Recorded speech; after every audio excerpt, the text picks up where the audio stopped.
99-2004 మధ్యలో తెలుగుదేశం పార్టీ అప్పుడు మనం ఎన్డీఏలో ఉన్నప్పుడు మన అరణ్య గారు మూర్తి గారు అందరూ వెళ్ళి అక్కడ వాజ్పేయి గారు స్టీల్ మిషన్ అందరినీ కలిసి అప్పుడు మనం ఎక్విటీ ఇన్ఫ్యూషన్ చేపించి పోస్ట్పోన్ చేయించడం జరిగింది. ఇవాళ మనం అలా చేస్తే వాళ్ళు వింటారో లేదో పక్కన పెడితే మన ప్రయత్నం కూడా నిజాయితీ లేదు. 25 ఎంపీలు ఇస్తే మెడల్ దిగుతా అన్నారు. ఏం చెప్తున్నారో నాకైతే అర్థం అవుతుంది.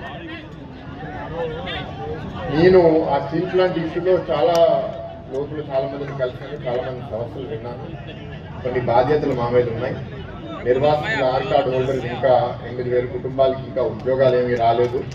వాళ్ళందరి కోసం పనిచేసి వాళ్ళకు కూడా ఒక నైపుణ్యం, చదువు, మంచి దారి చూపించే బాధ్యత తెలుగుదేశం ప్రభుత్వం తీసుకుంటుంది.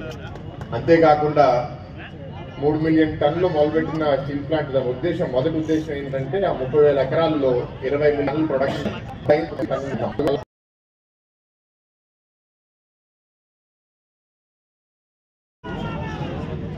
99-2004 మధ్యలో తెలుగుదేశం పార్టీ అప్పుడు మనం ఎన్డీఏలో ఉన్నప్పుడు మన అరణ్య గారు మూర్తి గారు అందరూ వెళ్ళి అక్కడ వాజ్పేయి గారు స్టీల్ మిషన్ అందరినీ కలిసి అప్పుడు మనం ఎక్విటీ ఇన్ఫ్యూషన్ చేపించి పోస్ట్పోన్ చేయించడం జరిగింది.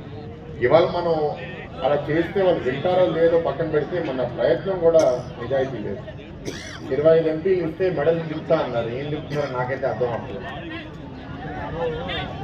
నేను ఆ స్టీల్ ప్లాంట్ ఇష్యూలో చాలా లోతులు చాలా మందిని కలిసాను, చాలా మంది సమస్యలు విన్నాను. కొన్ని బాధ్యతలు మా మీద ఉన్నాయి. నిర్వాసితుల ఆర్ కార్డు హోల్డర్స్ ఇంకా 8,000 కుటుంబాలకి ఇంకా ఉద్యోగాలు ఏమీ రాలేదు. వాళ్ళందరి కోసం పనిచేసి వాళ్ళకు కూడా ఒక నైపుణ్యం, చదువు, మంచి దారి చూపించే బాధ్యత తెలుగుదేశం ప్రభుత్వం తీసుకుంటుంది.